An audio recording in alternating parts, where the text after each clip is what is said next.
Bonjour, aujourd'hui nous allons voir les classes grammaticales. Commençons par une définition.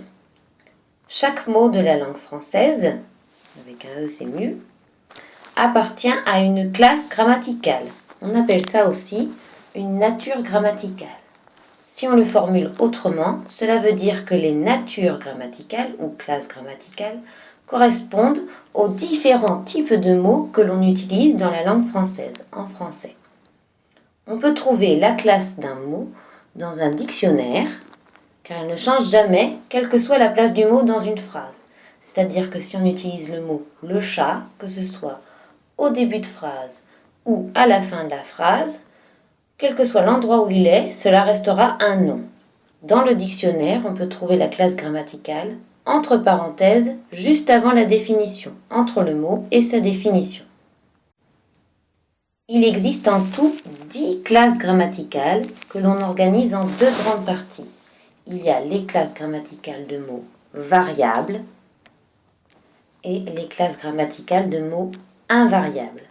Il y a 5 classes grammaticales dans chacune de ces deux catégories. Autrement dit, il y a 5 classes grammaticales de mots variables et 5 classes grammaticales de mots invariables. Commençons par les classes de mots variables. Alors on dit qu'ils sont variables parce qu'ils varient, soit en genre, en nombre,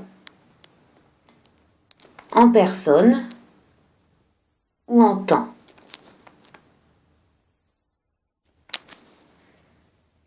Il y a donc les noms qui servent à désigner des objets, des personnes, des idées. Les déterminants qui déterminent le genre et le nombre du nom. Donc eux aussi ils sont variables en genre et en nombre. Il y a les adjectifs qualificatifs qui servent à donner des indications sur les noms, qui sont donc variables en genre et en nombre aussi. Les pronoms qui servent à remplacer des noms pour éviter les répétitions. Ils sont variables en genre et en nombre. Et enfin, les verbes qui, eux, varient en personne et en temps. Vous savez bien qu'un verbe conjugué à la première ou à la première personne du singulier ou à la troisième personne du pluriel n'a pas du tout la même terminaison. Il varie donc. Voilà pour les classes de mots variables. Voyons enfin les classes de mots invariables. Donc, il y en a 5, comme nous l'avons vu.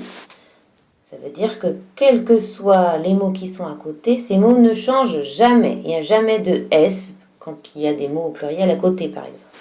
Donc, il y a les adverbes, comme lentement, loin, ne pas, bien, ça peut être aussi un adverbe. Les prépositions, vous connaissez peut-être la phrase qui permet de s'en souvenir, qui dit à, dans, par, pour, en, vers, avec, de, sans, sous. C'est un moyen mnémotechnique pour s'en souvenir, mais cette liste n'est pas complète.